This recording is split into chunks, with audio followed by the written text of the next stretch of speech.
The key is that teachers are closest to the most essential piece of the puzzle, and those are the students. And nobody understands how to connect, how to teach, and how to support those students better than teachers.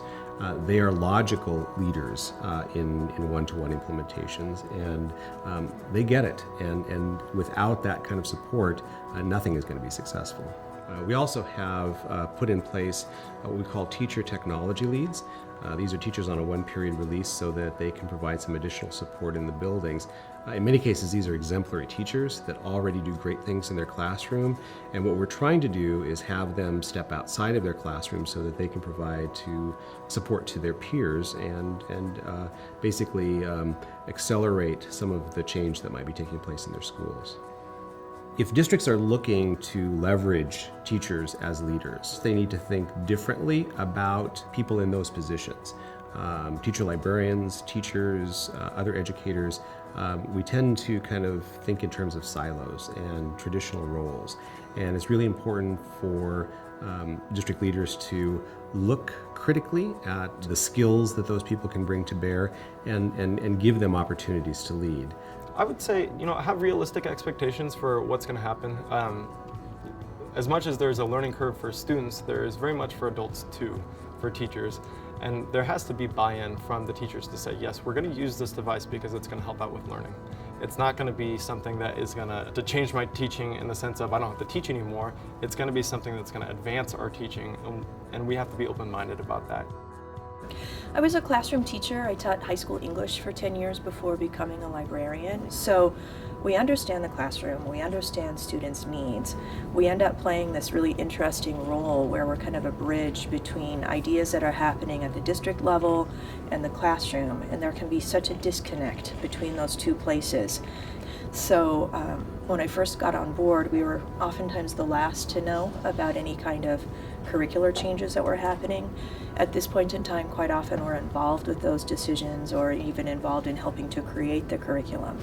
As a result, we can then bring it into the building and translate it to teachers, to classroom teachers, so that they understand why we're doing what we're doing and what it looks like and how it might benefit students.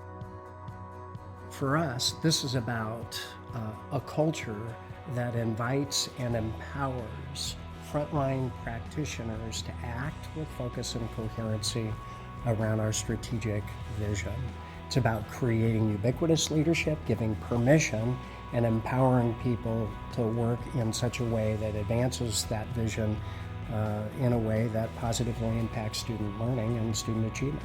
Trust is about empowerment and creating permission for people to take risks in such a way that enables them to innovate, to iterate.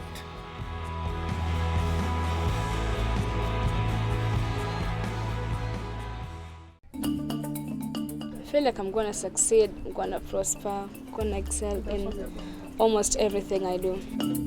I've been taught to appreciate other people and other cultures.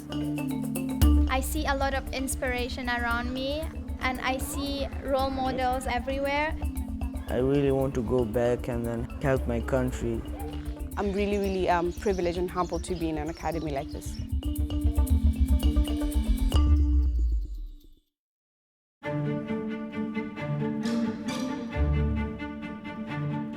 The Aga Khan Academy in Mombasa is the first in a network of schools that's dramatically improving education in the developing world.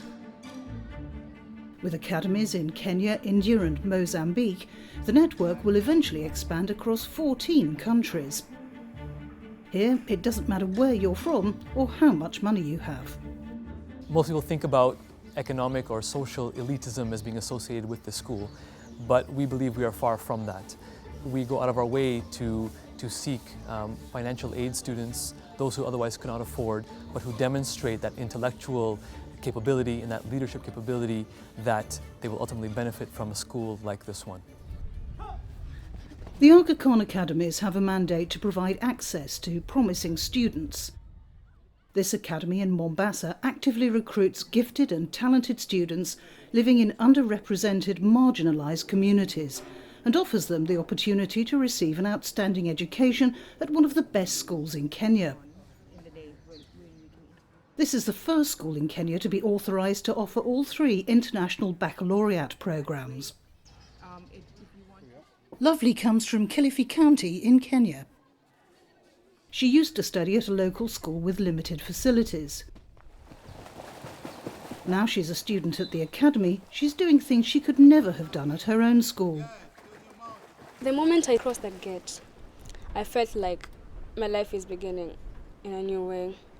Because first I've been in a different environment with different people as in terms of how they talk, where they come from, their different cultures. And I also knew that I was going to change in terms of how I think, how I learn, how I speak, how I interact with different people. There's all sorts of people from different socioeconomic, cultural, religious backgrounds interacting with one another, engaging with one another, and I think that really helps them when they go out in the outside world and become leaders of the future. If she's talking to me, I see her that she's very confident. She has changed. We miss her, but we appreciate. Yeah, because we know she's doing something there. Yeah, about our future, about her future, about her brother's future, sister's future. Yeah, even the community as a whole.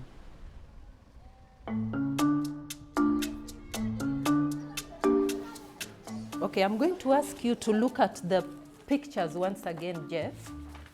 The Academy casts a wide net for promising students, working in conjunction with the Aga Khan Foundation. The selection process seeks to find children who won't just complete the school's demanding international baccalaureate curriculum, it seeks students with strong leadership potential, students who'll strive to improve the societies in which they live.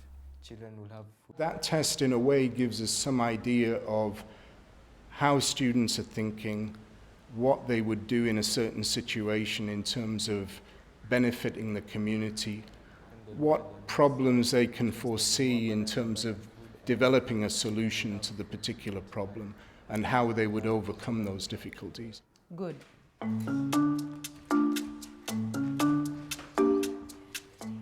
This lycée is in Khorog, Tajikistan, a remote part of one of the poorest countries in the world. Educational facilities are limited by the school's geographical isolation. Every year, several students at the lycée receive assistance to go and study at the Aga Khan Academy in Mombasa. A similar programme is underway at the Aga Khan Academy in Hyderabad, where students from Afghanistan are being given this same opportunity. This family has a daughter in Mombasa. I used to stereotype a lot back at home because of the closed environment I was in. I didn't get to know a lot about the outside world, but when I came here, I became a critical thinker. Every time I wouldn't accept information just the way it is, I'd analyze it and think about and make my own conclusions about it. لبخخرو ومن مت دقرقونة يا دسخ سمستيات النسخة يارو مت اتنشيني ماشخة تخيا مت وجبول فزروس لشيء من فكرات يا صنفا السران لي يا لبخخ أقل دور ست. The Mombasa Academy encourages students to maintain their local culture so they don't feel cut off when they return home. Events like this also enrich the lives of other students and show them something of Tajik culture. Amin is from Khorog too. He takes regular Russian language lessons, something he'll need when he returns to Central Asia. Here in Mombasa, he's learning new skills on the sports ground as well as the classroom. And in his dorm room, he's mixing with people he would never have met in Tajikistan. So if you want to say what's up, man, you say vidze baye. My roommates are really friendly because every time when you ask them for help, they help you. If they need something, you help them if you can. And also, like, they're from different places, and the way their culture is, it's really different. But then we still like do the same things and we respect each other. Mary was one of the first selected to join the Aga Khan Academy. 6 years later, she's just got accepted to the University of Toronto on a full scholarship. Many more young people like her could benefit from the same opportunity. I see myself as a leader in very many ways. When I come back after my education, I want to be able to improve the infrastructure in my community, for starters, because I believe the rural areas in Kenya have really been segregated from the economic development that is happening to the cities.